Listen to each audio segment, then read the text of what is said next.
Si ignoras lo que ocurrió antes de que nacieras, siempre serás un niño. Cicerón.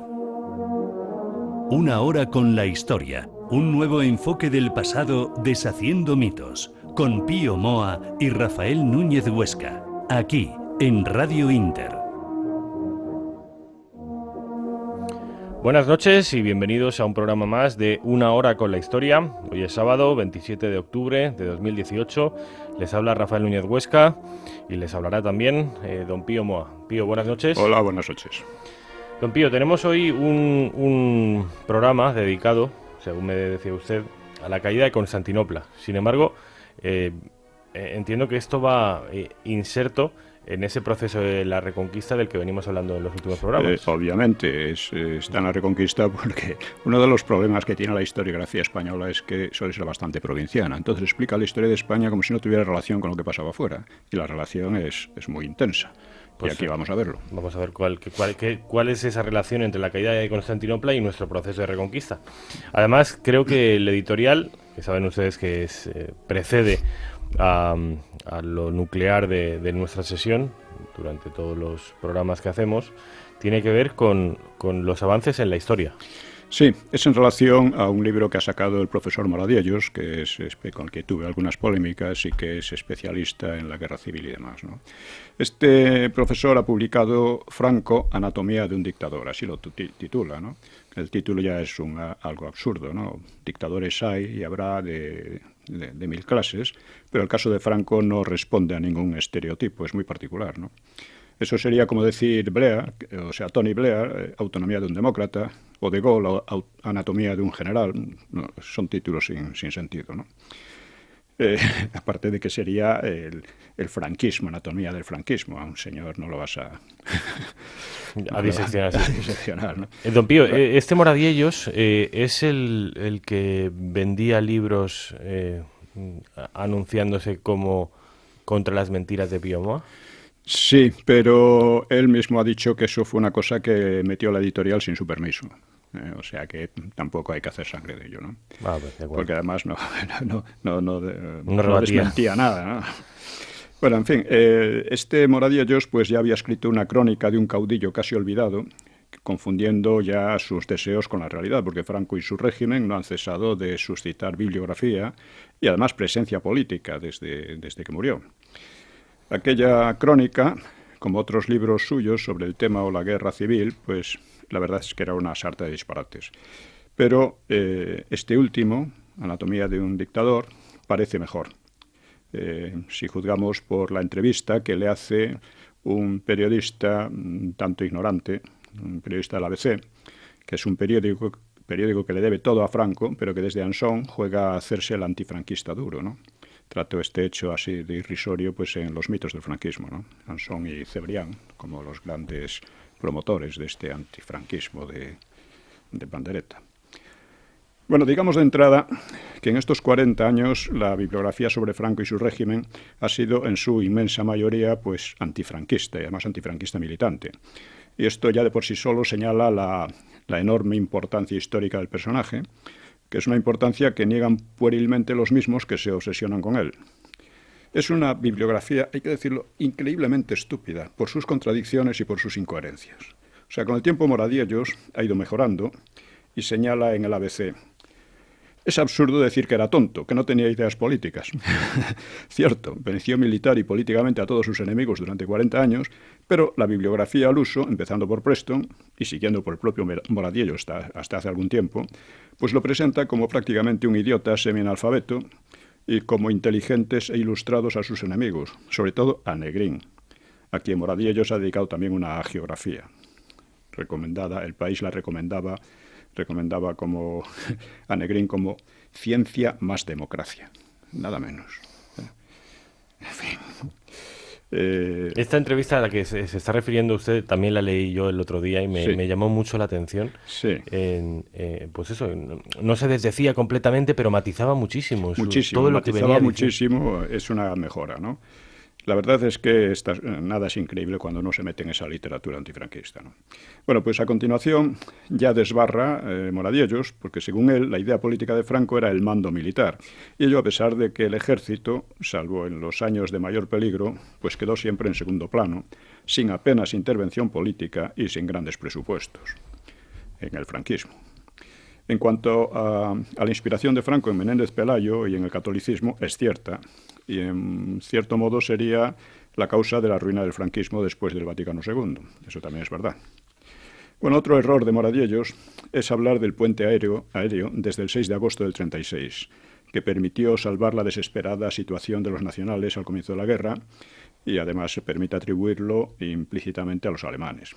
Pero en realidad el puente aéreo empezó el mismo 20 de julio con aviones españoles y para el 6 de agosto ya había conseguido objetivos estratégicos clave. Lo único que hicieron los aviones alemanes fue incrementarlo, y no demasiado, porque siempre tuvo un rendimiento débil, ¿no? Esto lo he expuesto en los mitos de la guerra civil, que debería haber consultado el autor. Y tampoco sobre el valor militar de Franco acierta mucho cuando usa una frase realmente necia de hazaña, Dice, no es Napoleón, pero es lo mejor que tenemos. Dice, Napoleón perdió muchas batallas importantes. Fue derrotado en Egipto, en Rusia y en España, y finalmente perdió la guerra. Franco no perdió ninguna batalla y ganó la guerra. Y eso lo hizo partiendo de una situación prácticamente desesperada en la que casi todo el mundo habría tirado la toalla ya de entrada, ¿no? Y además lo hizo con una extraordinaria economía de fuerzas y de bajas. O sea, de ningún otro general del siglo XX, en cualquier país, creo que pueda decirse algo parecido. Cuando veo que muchos franquistas dicen, bueno, no era un genio, pero tenía talento. Oye, no, era mucho más de lo que tú imaginas, ¿eh? O sea, cuando historiadores antifranquistas consigan dejar de lado esa bobería, pues podrán adelantar algo, ¿no? Además, una bobería que, como usted decía antes, opera en contra de sus propios intereses. Porque claro, en tanto que Franco era un inútil, sus rivales lo serían mucho más. Lógicamente. Pero es como la historiografía que sacan, pues es así. Bueno, en política, Franco resulta, según Moradiellos, un posibilista. Se llevaba bien con todos. Se ve que no tiene ni idea de lo difícil que es en política lidiar con 4 partidos muy distintos, cada uno de ellos con un sector antifranquista, que eran las familias del franquismo, no eran verdaderos partidos en realidad, ¿no? Estaban los monárquicos juanistas, los carlistas, los falangistas y los católicos políticos. Bueno, mantener bajo la rienda a fuerzas que se habían opuesto entre ellas casi hasta el suicidio ya revela una habilidad política realmente excepcional, ¿no? Inédita en la historia de España desde por lo menos la invasión francesa. Después de oír estas simplezas, el pasmado periodista le pregunta, ¿por qué nos hemos ahorrado toda esa complejidad? ¿Por qué exageran incluso historiadores serios? Los periodistas son la repera. Se ve que el entrevistador se considera a sí mismo muy serio, ¿no? Bueno, respuesta de Moradiellos. Porque es el resultado de una guerra, la institucionalización de la victoria. Y es muy duro aceptar que medio país era franquista. En realidad, mucho más que medio país era franquista, con más o menos intensidad, claro. Y lo fue hasta el final, como podemos corroborar quienes luchamos realmente contra él. Y como demostró el referéndum de 1976, cuando se aceptó la democracia no contra el franquismo, sino desde el franquismo, y contra quienes querían negarlo para volver a la supuesta legitimidad de 1936. Esto lo olvida también mucho la historiografía, y son cosas fundamentales para entender algo, ¿no? Y habría que preguntar por qué es duro de aceptar eso. Porque, como casi todos los pseudohistoriadores, olvida la cuestión crucial de la guerra. Bueno, yo no le llamaría pseudohistoriador, pero la mayoría de ellos lo son, ¿eh? Dice, el carácter del Frente Popular. Fue una agrupación de totalitarios y golpistas de izquierda y de separatistas que subió al poder en unas elecciones fraudulentas, un verdadero golpe de Estado, e impuso en el país un caos y una verdadera tiranía, ¿no? Según la historiografía habitual, estúpida, insisto, no hay que tratar con respeto a lo que no es respetable, ¿no? Porque ya está bien, ¿eh? Bueno, pues según esa historiografía, aquel conglomerado representaba la libertad, la democracia, y quienes se sublevaron representaban el fascismo, la opresión más brutal. El hecho que sistemáticamente se oculta es que el Frente Popular amenazaba de modo inmediato con la disgregación de la nación española, con la imposición de regímenes totalitarios al estilo soviético y con la erradicación de la cultura cristiana. En cambio, sus enemigos representaban justamente lo contrario, la defensa de la nación, de la cultura cristiana y de la libertad personal, aunque las libertades políticas se restringieran a sus enemigos, claro. No iban a dejarles vía libre de pronto, ¿no? El Frente Popular no representaba ninguna democracia, sino que impidió la democracia para muchos años. Y hoy tenemos un tercer Frente Popular que amenaza seriamente las libertades y la integridad nacional. Mientras esta evidencia no sea reconocida, las historias de aquel periodo seguirán siendo una sarta de incoherencias, disparates y falsedades, y la guerra no se superará. Ahora mismo, bueno, menos mal que he señalado que lo que estaba pasando en Cataluña era un golpe de Estado permanente y ahora lo están aceptando muchos políticos, porque parece que no se ve lo que es evidente, ¿no? Se tarda mucho en verlo. Bueno, pues así, en lugar de partir de este análisis de la guerra, pues la insistencia se centra en el número de víctimas, actualmente solo de las causadas por los vencedores. Moradiellos admite, y esto es un avance, que también el Frente Popular asesinó todo lo que pudo. En toda guerra hay víctimas de los dos lados y por eso lo que importa esencialmente es discernir qué defendía cada bando y por qué se llegó al conflicto bélico. Algo que hoy por hoy creo que solo es posible encontrar en mis libros, que Moradiellos debería leer. Porque incluso en la bibliografía franquista, muy superior a la contraria en detalles y veracidad general, pues incluso en ella no acaban de percibirse claramente las cuestiones esenciales desde las que enfocar el conjunto de la guerra y del franquismo. No fue entre democracia, entre demócratas y fascistas, como suele ser más o menos claramente lo que dice esta bibliografía, sino entre quienes defendían la nación española, la cultura cristiana, etc., y quienes querían destruirlos. Este fue el contenido real de la guerra. Bueno, pues, pese al avance de Moradiellos, también en la cuestión de las víctimas patina un poco. Atribuye a los nacionales 90.000 en la guerra, más 40.000 en la posguerra, y 55.000 por los republicanos. Dice al menos 55.000. Bueno, ya va siendo hora de acabar con esta vulgar patraña. Primero, no eran republicanos, si por tal se entiende la República del 31, sino eran precisamente quienes la destruyeron, era el Frente Popular. Y este es otro mito distorsionante que vuelve estúpidas las versiones subsiguientes. Las de republicanos así por las buenas. ¿Cuáles son sus cifras, don Pío? Bueno, estas cifras no son reales. Son el producto de la propaganda subvencionada de la memoria histórica y ningún historiador solvente debería aceptarlas. En cuanto a los fusilados de posguerra, la cifra real, o sea, durante la guerra más o menos las cifras son parecidas, muy parecidas, en torno a entre 50 y 70.000. Y asesinados por cada bando. Por cada bando, sí. Lo cual implica, bueno, aparte de que en el bando del Frente Popular fueron tremendamente sádicos, ¿no? Una cosa que no tiene paralelo en el otro. Aparte de eso, estas cifras pueden corregirse todavía mucho, desde luego. Y significa que el Frente Popular, el terror fue más intenso, porque se ejerció sobre menos población y menos territorio, ya que ellos fueron retrocediendo mientras que los nacionales fueron avanzando hasta el final.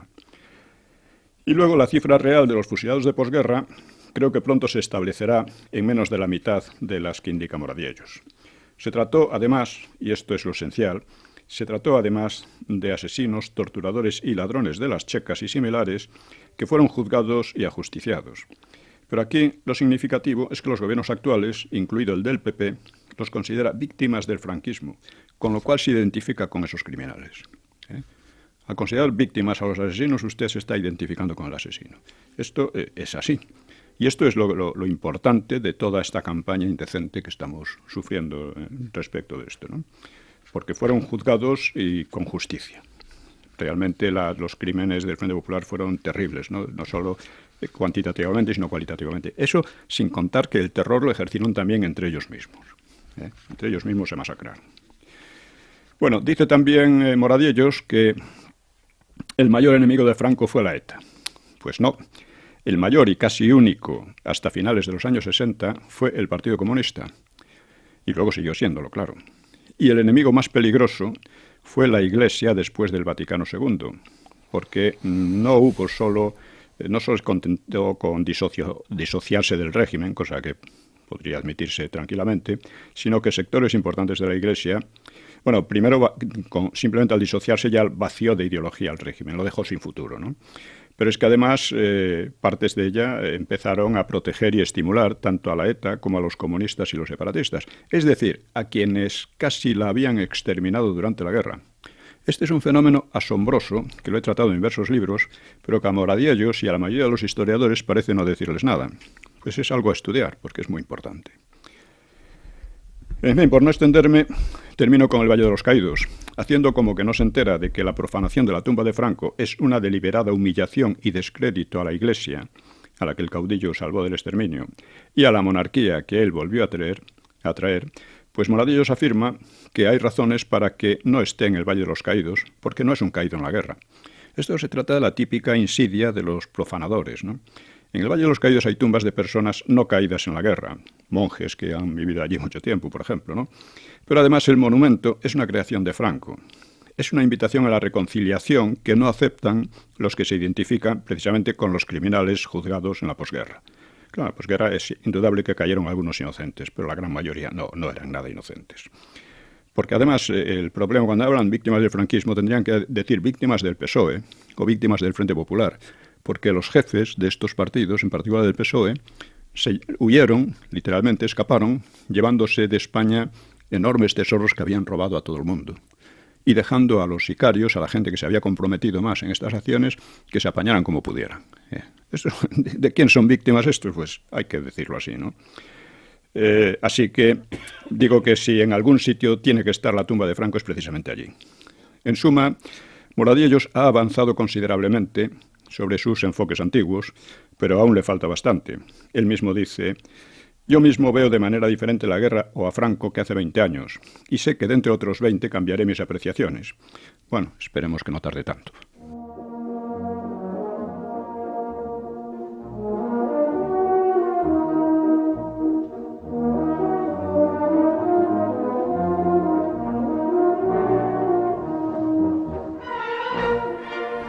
Don Pío, volvamos a la Reconquista. Este periodo tan apasionante del que venimos hablando en los últimos programas. Sí. Todos los programas basados en el mismo libro, en su última obra, que es La Reconquista y España, editorial sí. La Esfera de los Libros. La Esfera de los Libros.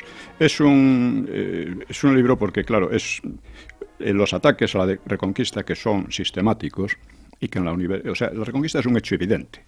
Antes había una cosa, con los musulmanes, había el Andalus, y después hubo otra que volvió a ser España, que era lo que habían fundado los hispanogodos, ¿no?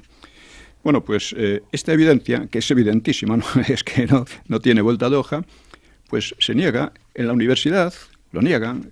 En muchos sitios te prohíben hablar de Reconquista. Hay que hablar de los reinos cristianos. Oiga, los reinos cristianos eran españoles. Había reinos cristianos por media Europa y no eran los que estaban haciendo aquí la Reconquista, ¿no? En fin, todas estas cosas que se parecen también a lo del franquismo revelan una universidad enormemente degradada, ¿no? Que ya hemos hablado también de por qué está degradada moralmente y democráticamente, ¿no? O sea, después del proyecto de ley que intenta liquidar las libertades de expresión, de investigación, etcétera, con el cuento del franquismo, pues eso tenía que haber levantado en la universidad una verdadera rebelión. No, lo aceptan. Esta gente acepta cualquier cosa. Viene un régimen comunista y lo aceptan igual. Y si vienen nazi, estoy seguro que lo aceptan igual la mayoría. Con tal de seguir en el pesebre, pues les da igual. ¿Cuándo empieza, don Pío, a su juicio, esa modificación de la historia? Ese empezar a no llamar a las cosas por su nombre. Bueno, esto empieza ya bastante, hace bastante. ¿En los 60-70? En los 60-70 se incrementa mucho, y bueno, desde entonces muchísimo más, vamos, se ha casi oficializado, ¿no?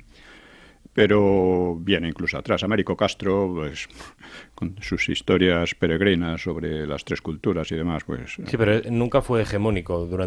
Siendo Américo Castro... No, los contemporáneos de Américo Castro no tomaban como hegemónica ese relato. Dentro de España no, pero fuera sí. En las universidades de USA y otras de América, por eso Sánchez Albornoz ya se hartó y dijo, bueno, pero ¿qué broma es esta, no? Y escribió un libro que es 100 veces superior al de Américo Castro, que es España un enigma histórico, con el cual discrepo en muchas cosas, pero vamos, en lo esencial decía lo que realmente había sido, ¿no? Pero Américo Castro en estas universidades era el amo, ¿eh? Y hasta que posteriormente vino a España. Aquí uno de sus adalides fue ¿cómo se llama? Este escritor, los nombres son terribles, es conocidísimo, catalán. Sí, el que escribió El Conde de Don Julián. Exactamente. Sí. Sea posible que no me venga a la cabeza. Marcé no. No. Sí, bueno, uno de los principales maurófilos que ha tenido nuestro país. Sí, un maurófilo feroz, ¿no? Que además que vive en Marruecos. Sí, exactamente. Bueno, vivía porque ha muerto hace poco, ¿no? Goytisolo. Goytisolo, exactamente. Juan Goytisolo. Uno de los hermanos, el peor de ellos. Bueno, pues, en fin, vamos al asunto. Pero pongamos, ¿cuál es el título de esta sesión, don Pío? Es la caída de Constantinopla y sus consecuencias. Es importante porque, ya dije, lo que pasa en España no está separado radicalmente de lo que pasa afuera, ¿no? Y hay que ser un poco provinciano para verlo así. Además, eso lleva muchas veces a esa conclusión idiota de es que esto solo pasa en España. Es que el cainismo español, pero usted tiene idea de cómo ha sido la historia de Francia, de Inglaterra, de estos países. Usted no tiene ni idea. Entonces, ¿qué diablos está diciendo? Parece que aquí es todo peor, ¿no? Y no es así. Muchas veces es peor y otras muchas veces mejor. Eso hay de todo. Y en general se parecen, porque hay unas interinfluencias bastante considerables. No obstante, la Reconquista es un fenómeno único, tanto en la historia de Europa como en la historia del mundo. Eso no se ha dado en ningún otro país. Bueno, pues vamos con el año 1453, porque es un año muy importante. En este año terminó la guerra entre Francia e Inglaterra, la guerra de los 100 años. En realidad fueron 100 y pico. Fue también, dentro de España, el año de la decapitación de Álvaro de Luna, que ya dijimos por influencia de esta señora, Isabel de Portugal, creo que era, ¿no? Que estaba bastante mal de la cabeza. Y fue también una catástrofe para la cristiandad, que fue la caída de Constantinopla a manos de los turcos. Esto fue una pérdida terrible en el plano simbólico, en el plano político y en el plano cultural. El Imperio bizantino pues había sufrido retrocesos y algunas recuperaciones en los últimos siglos. Pues primero había retrocedido a manos de los árabes y después de los turcos y también de los cruzados. Es decir, que tuvo muchos enemigos. Y su etapa final se había distinguido por la corrupción, por unas fanáticas y mezquinas luchas internas, y su caída pues anulaba de paso los progresos del Concilio de Basilea, que creo que ya dijimos que una de sus preocupaciones fue volver a la unidad de los cristianos ortodoxos y católicos. Y eso quedó en nada, ¿no? Un cisma que se había abierto 4 siglos antes. Bien, pues el emperador de Constantinopla, Juan VIII, había admitido la autoridad papal y había tratado de suavizar las diferencias teológicas, debido sobre todo al pánico que suscitaban los avances otomanos para conseguir ayuda, ¿no? Pero muchos de sus súbditos y la Iglesia rusa rechazaron ese acuerdo. No querían saber nada.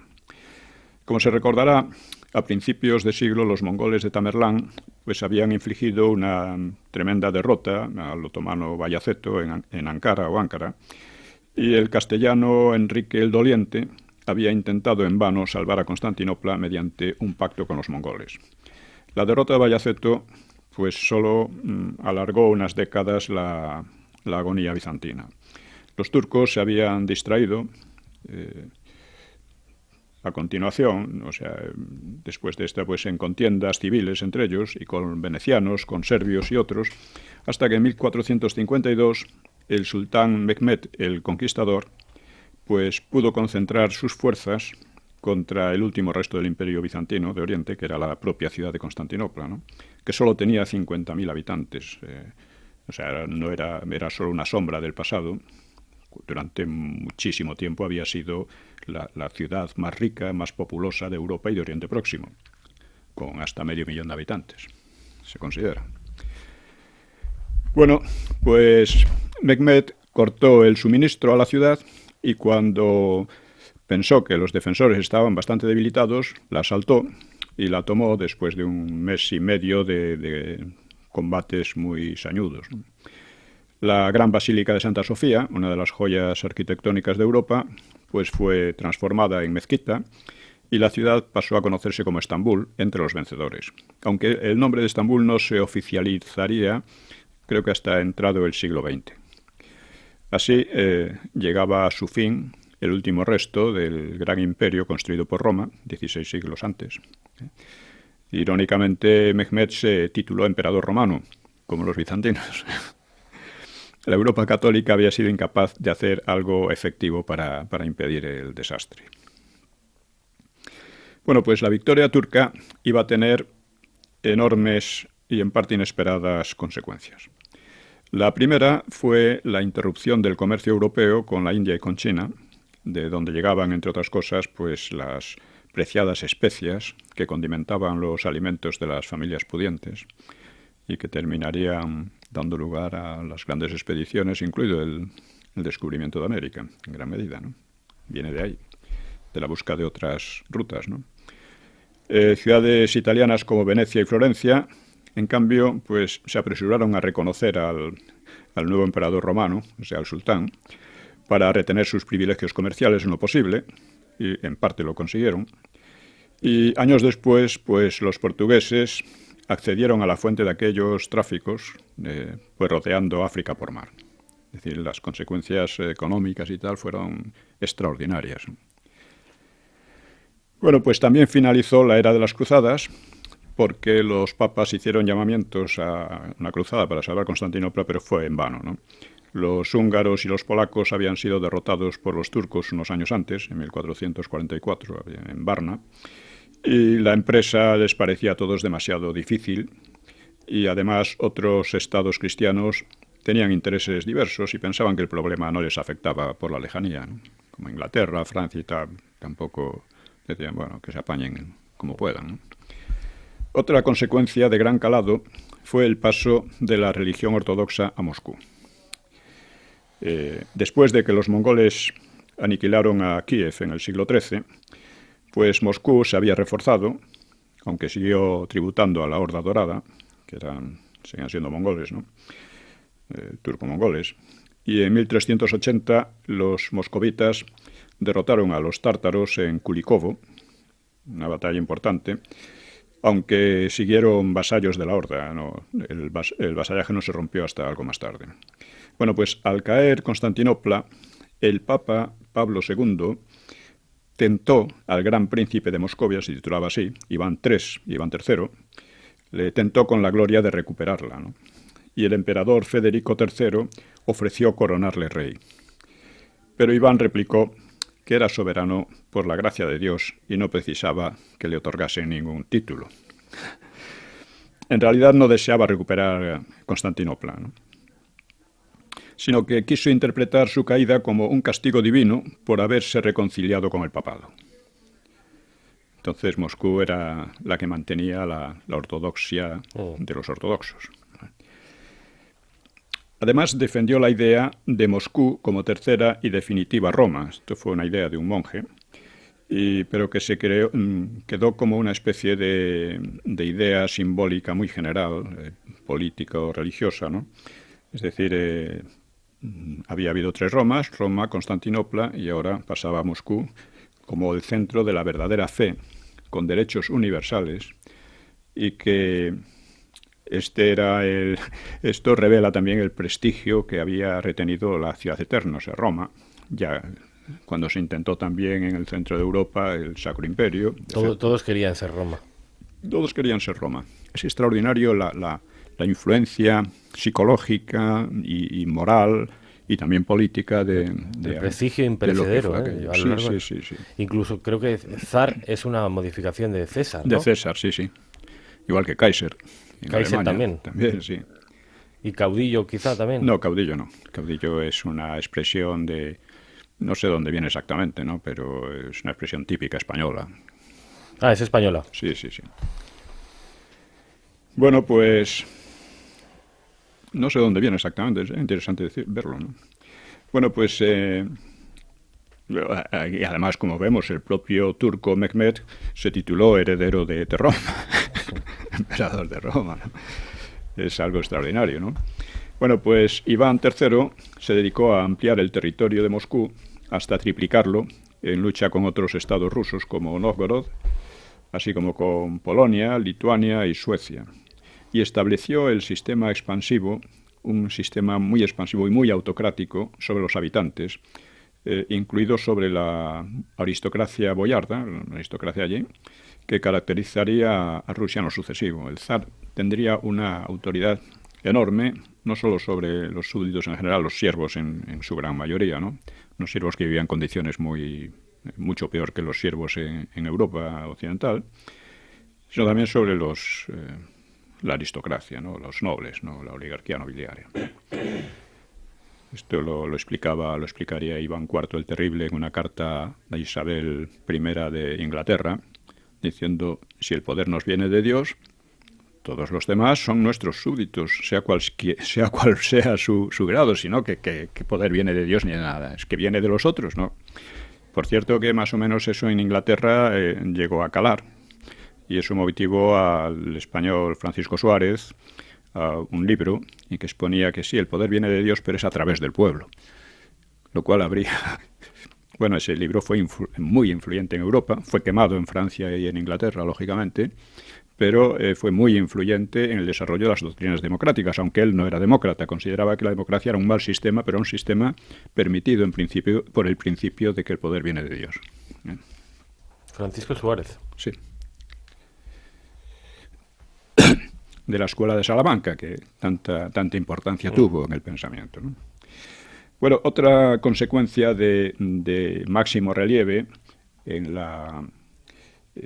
todo esto, pues fue la afluencia de sabios de Constantinopla que huían de los musulmanes.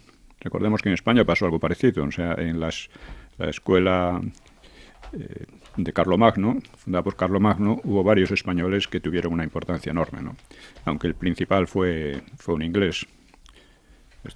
Otra vez con los nombres, pero ya hemos hablado de ello, o sea, tampoco importa mucho. Bueno,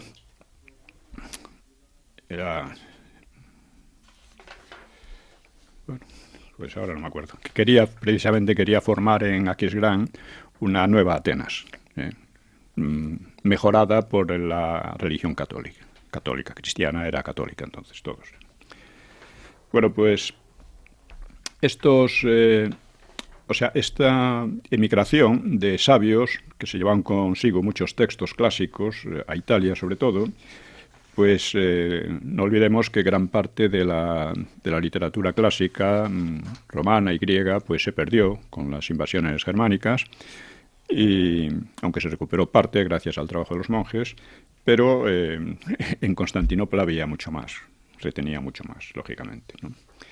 Bueno, pues muchos de estos textos pasaron a Italia y allí fortalecieron una actitud intelectual que ya era anterior, el humanismo, que es un poco la sustancia del Renacimiento, ¿no?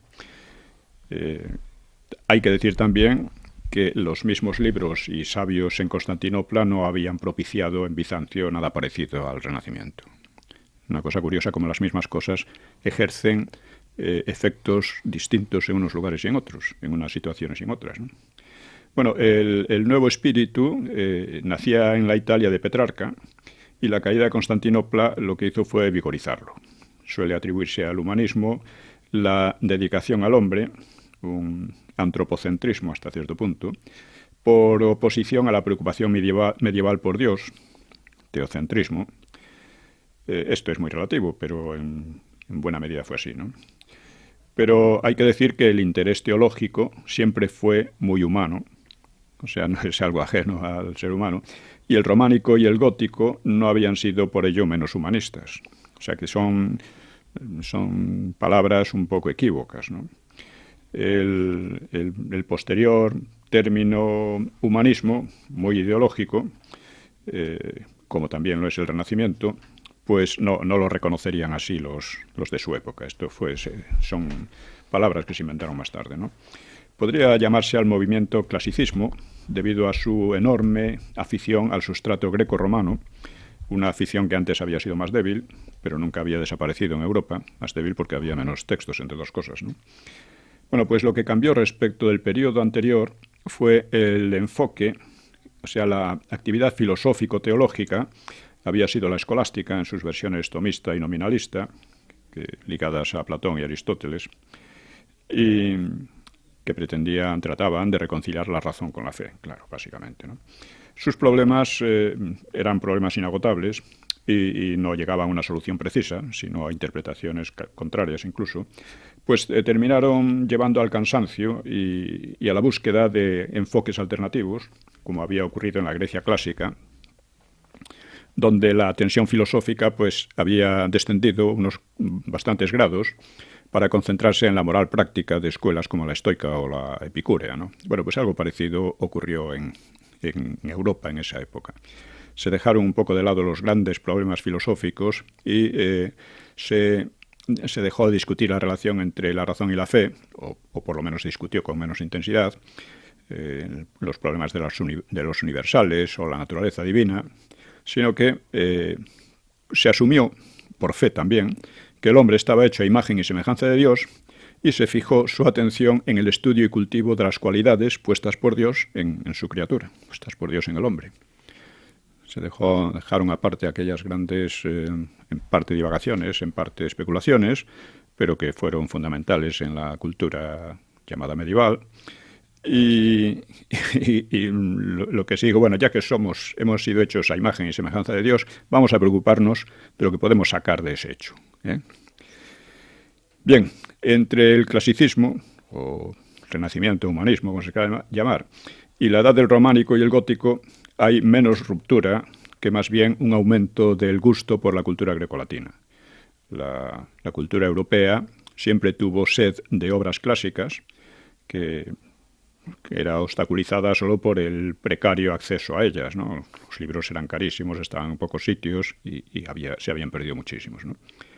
Bueno, pues los humanistas, como accedieron a nuevos libros y traducciones de mayor calidad, y pues elevaron al extremo su admiración hasta oponerla a la tradición europea anterior. Ellos llamaban al arte anterior gótico en el sentido de bárbaro. O sea, actualmente no se acepta esa acepción, ¿no?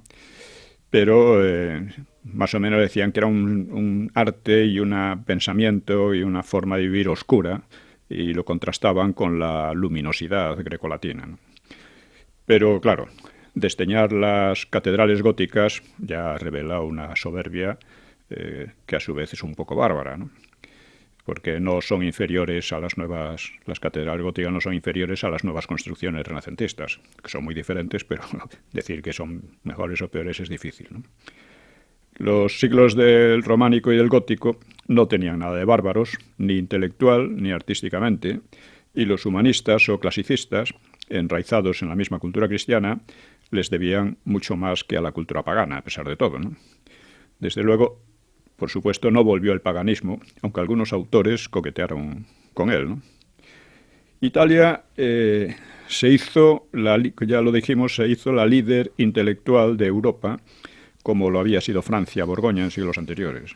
Así nombres como Masaccio, Mantegna, Brunelleschi, Botticelli y tantos otros, pues cambiaron las concepciones artísticas e implícitamente morales, y Leonardo da Vinci aparece como el ejemplar logrado del hombre universal renacentista, que dominaba todas las artes y saberes, es decir, desarrollaba al máximo las cualidades que Dios había puesto en el ser humano. El mecenazgo, pues un ejemplo máximo es el del político y potentado florentino Lorenzo de Medici, y la competencia entre mecenas, pues todo esto amparó una de las épocas artísticas más brillantes de todos los tiempos, sin duda. Y es curioso, claro, en el espíritu del siglo, pues la representación del cuerpo humano pues alcanzó su cima, ¿no? Cuerpo humano vestido o desnudo. El retrato de personajes ilustres, por su vida heroica o destacada, también de gente vulgar, pues tuvo una importancia enorme. El paisaje adquirió protagonismo y se dominó la perspectiva. Desde Italia, las actitudes, ideas y arte renacentista pues cundieron por toda Europa occidental, con menor influencia clásica en los países del centro y norte, y adoptando en cada país un sello más o menos nacional, porque efectivamente lo mismo que el gótico tiene su sello nacional según los sitios, aunque su origen esté en Francia, ¿no? Y, o sea, hasta en Rusia llegó, o sea, el Kremlin fue en gran parte creación de artistas italianos. Bueno, pues el Kremlin de Moscú, hay otros. El hombre humanista debía desplegar sus dotes, orientado por la especulación y el estudio, y de ahí su renovado interés por la enseñanza a partir de academias que eran ajenas en parte a las universidades, que fueron tachadas de rígidas y arcaicas. Hay que decir que las universidades son, en el conjunto de la historia europea, la columna vertebral de la alta cultura, ¿no? Pero, claro, ha tenido sus épocas más brillantes y menos brillantes. Entonces fueron más bien las academias. El ser humano, se decía, puede labrar su destino, puede fabricar su propia fortuna, a base de cultivar sus dones, y lo cual no excluía utilizar la astrología. La astrología tuvo un desarrollo muy fuerte en el Renacimiento, e incluso alcanzar en este mundo una trascendencia parcial mediante la fama. Obtener la fama era una de las obsesiones del siglo. Dice, buena o mala, fama es. Era un dicho de entonces. El vitalismo, es curioso este vitalismo, pues en cierto modo exigía la atención a la muerte, que se volvía tanto más obsesiva cuanto más se exaltaban las virtudes de la vida en este mundo, etcétera, ¿no? O sea, los cuentos de Boccaccio pues tienen como trasfondo la peste aquella mortífera que casi extermina a Florencia, ¿no? Y el siglo XV fue un gran siglo de arte funerario. La muerte domina la vida, abraza en su danza enigmática y terrible a ricos y siervos, artistas y guerreros, ¿no? Abundaron las representaciones teatrales y pictóricas de la danza macabra. Dice aquí una versión castellana, dice: a la danza mortal venid los nacidos, que en el mundo sois de cualquier estado. Una versión alemana dice: emperador, tu espada no te ayudará, cetro y corona aquí no valen nada, te he tomado de la mano y has de venir a mi danza. Todo esto tenía también relación con el pavor por las pestes y las hambres, que recurrentes, ¿no?, que aguzaban también el instinto para buscar chivos expiatorios, como ya había pasado en la Gran Hambruna. Y proliferaron en la Gran Hambruna y en la Peste Negra, ¿no? Así que proliferaron las leyendas contra judíos y brujas, a las cuales se acusaba de traer males. Empezó entonces también la caza de brujas, que empezó en 1487. La Iglesia la había condenado previamente, pero volvió a aceptarla, ¿no?, la idea de las brujas. Bueno, el humanismo, ya digo, vemos que estos procesos son muy complejos y contradictorios, ¿no? Como pasa con todas las acciones humanas, ¿no? El humanismo brotó dentro de una larga crisis moral de la Iglesia debido al contraste entre su conducta, digamos, político-material y su predicación de la modestia, la humildad y el desprendimiento. O sea, los papas y muchos altos clérigos de la época eran, bueno, moralmente no tenían nada que ver con lo que predicaban, ¿no?, con lo que se predicaba, ¿no? También por el conflicto entre ascetismo y hedonismo, que este es muy visible en varios papas que fueron acusados de inmorales, aunque algunos, en cambio, dejaron una colección de arte, vamos, invalorable. Desde la edad de supervivencia, o sea, la Alta Edad Media, pues quedó claro que la predicación exigía una red de iglesias, monasterios, obispados, etc., y las consiguientes demandas materiales y políticas, que a menudo colisionaban con la ética que se invocaba. Hemos visto también cómo el papel de los monasterios fue crucial y, sin embargo, a menudo los monasterios falsificaban documentos para apoderarse de tierras de otros, etcétera, y cosas así, ¿no? Pero el balance general entre lo bueno y lo malo, yo creo que lo bueno es muy, muy superior, ¿no? Hubo también la relajación moral de muchos clérigos, su ostentación y su pompa. Por ejemplo, los dominicos nacieron de la necesidad de combatir esa exhibición de pompa que tenían los obispos mandados por Roma para convertir a los cátaros, que conseguían lo contrario. Los dominicos, ¿cuál es su origen? No son españoles, ¿no? Sí, el origen español. Los dominicos... Claro, de Santo Domingo de Guzmán. Este fue el que creó los dominicos, con algunos otros españoles y también extranjeros, y ya lo hablamos de eso hace algún tiempo, conviene recordarlo, pero porque dos órdenes de una importancia extraordinaria en la historia de Europa son los dominicos y los jesuitas, son de origen español. Los franciscanos son de origen italiano, en cambio, y los benedictinos también. ¿Y los capuchinos? Bueno, eso es una derivación de los franciscanos, me parece, o algo por el estilo. No, pero quiero decir, no tuvieron ni remotamente la importancia que estos, ¿no? Estos tuvieron una importancia, además, intelectual fortísima. O sea, hubo una especie de, diríamos, disputa implícita entre franciscanos y dominicos. Los dominicos seguían a Santo Tomás de Aquino, etcétera, o a Gregorio Magno, bueno, no me acuerdo. Seguían el tomismo, lo que se llama el tomismo, básicamente, mientras que los franciscanos, no todos, claro, pero de la escuela de Oxford y alguno en Italia, pues tenían unas visiones mucho más radicales de la Iglesia, de que la Iglesia tenía que hacerse más evangélica, incluso predicaban la anulación de la propia Iglesia, o sea, para hacerle un movimiento puramente espiritual y que no estuviera ligado a los bienes materiales, a la pompa y todo esto, ¿no? Sin arquitectura material ninguna. Sí, incluso sin arquitectura material. Los espirituales eran tremendos, por supuesto. No todos los franciscanos eran así, pero era una corriente importante. Y de estas contiendas surgiría más adelante el protestantismo. En Occam, por ejemplo, ya se ve claramente unas orientaciones que tienden hacia el protestantismo, ¿no? No es que fuera protestante, pero de hecho fue excomulgado y ha sido recuperado hace unos años, ¿no? Se le ha quitado la excomunión. Bueno, pues en fin, claro, predicar la espiritualidad cristiana sin esa red de iglesias y monasterios y tal, pues llevaba a la disolución a la Iglesia, inevitablemente, ¿no? Y una expresión típica de esta contradicción fue el rigorismo de Savonarola en Florencia. Este Savonarola hizo quemar por inmoralidad a numerosas personas, aunque al final sufrió la misma suerte en 1498, condenado por el Papa Alejandro VI, que ha pasado a la historia como un hombre codicioso y disoluto, ¿no?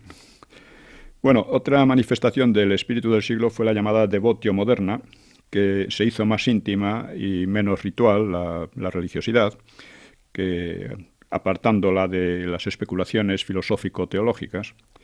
La devotio, esto fue importante también en relación con el protestantismo, más adelante, pues partió de los Países Bajos y de Alemania y encontró su formulación más conocida fue la imitación de Cristo, que se atribuye al agustino alemán Tomás de Kempis, y que se convirtió en uno de los libros más divulgados en Europa.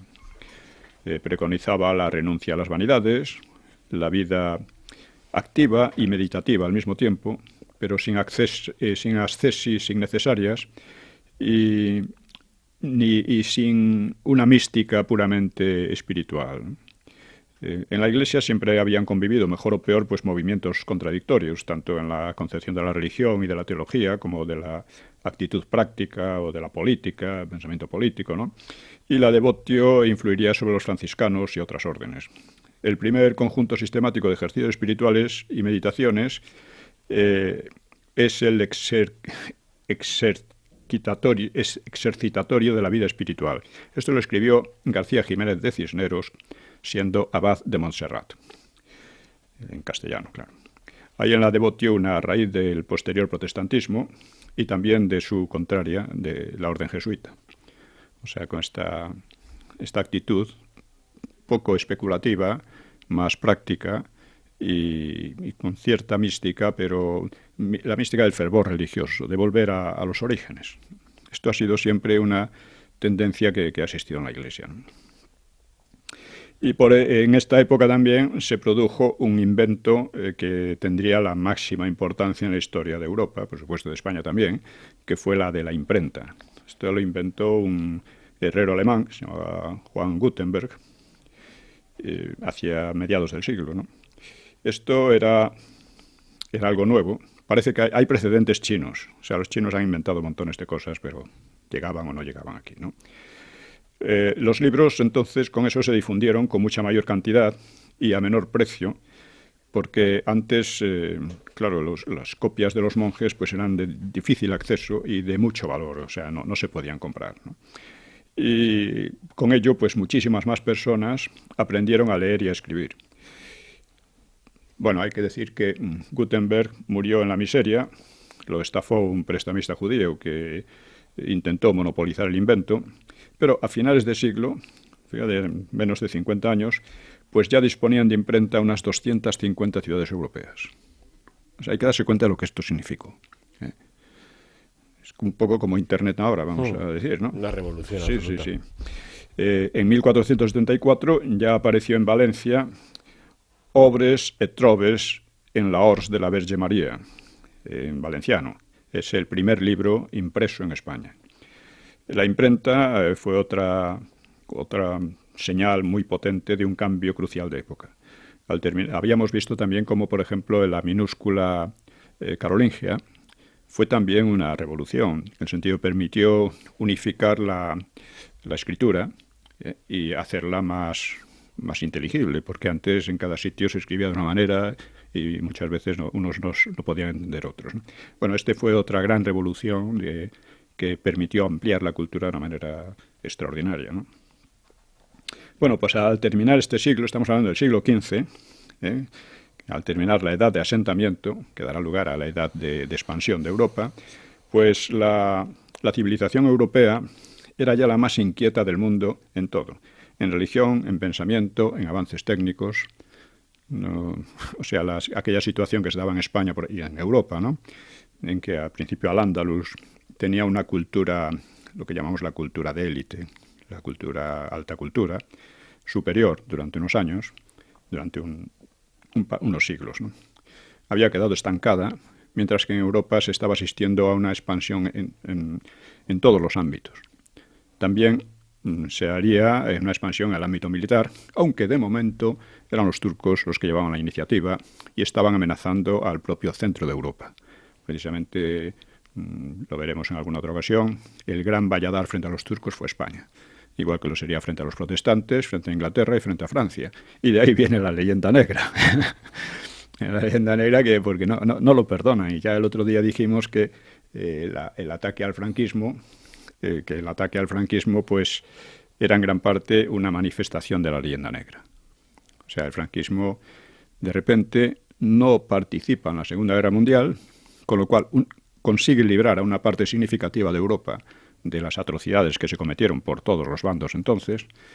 Y claro, los países europeos que lo deben todo a USA, España no le debe nada, que lo deben indirectamente a Stalin, España no le debe nada, pues de repente se consideraban superiores moralmente y no toleraban que hubiera un país como España que no estuviera en sus condiciones, con el cuento de que no era democrático. En España el Frente Popular había hecho imposible la democracia para mucho tiempo, ¿no?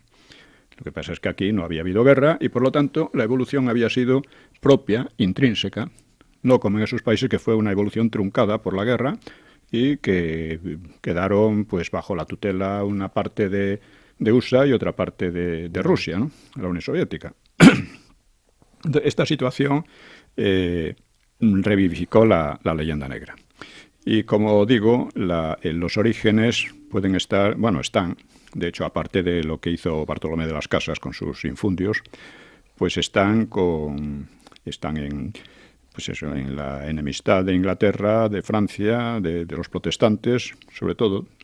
Todos ellos abundaron muchísimo en la leyenda negra y eso sigue ocurriendo en España. Esto en el siglo XIX ya se empezó a aceptar muy ampliamente esta leyenda y el resultado es una leyenda que, claro, deprime las energías de un país.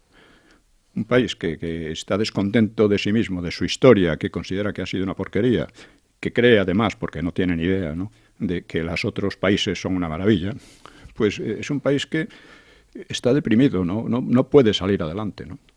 Y con el franquismo pasa lo mismo. Por eso yo insisto tanto en la importancia de rescatar la historia de la guerra civil y del franquismo. Eso es fundamental porque de ahí viene gran parte de los gravísimos problemas que tenemos ahora, políticos, ¿no? Este golpe de Estado permanente, esta tensión separatista, estos intentos de disolver a España en la Unión Europea, todas estas cosas vienen de ahí, de una falsa concepción de la historia de España en general y más en concreto ahora de la guerra civil y el franquismo. Ya vimos algo en relación en el editorial sobre Moradiellos, pero seguiremos viéndolo, ¿no? Esto es fundamental porque una política, si no tiene un discurso cultural más amplio, es una política que se agota enseguida. Es una política de remiendos, de arreglar una cosa aquí y allá, ¿no? Pero es necesario elaborar una nueva visión de nuestra historia, del franquismo también, por supuesto, pero también de nuestra historia. Yo escribí Nueva Historia de España con vistas a eso, porque las historias de España que yo veía, que conozco, me parecen bastante lamentables en general. Bueno, en fin, hemos visto aquí ahora cómo la importancia que ha tenido también para España y para el resto de Europa la caída de Constantinopla. Un suceso tremendo y que al mismo tiempo España, diríamos que hasta cierto punto vengaría con la toma de Granada unos años más tarde. Bueno, pues don Pío, para los oyentes que antes de escuchar el programa se preguntaran cuál era la relación y por qué ese título a esta sesión de la caída de Constantinopla y cuál podía ser la relación con nuestro proceso de reconquista, yo creo que ha quedado meridianamente claro las interconexiones entre lo que ocurría y ocurre en nuestro país y lo que ocurre en el resto de Europa. Don Pío, buenas noches y nos vemos el próximo sábado. Pues buenas noches a todos. A todos los oyentes les deseo lo mismo, que acaben de pasar un buen fin de semana y les esperamos en Una Hora con la Historia el próximo sábado.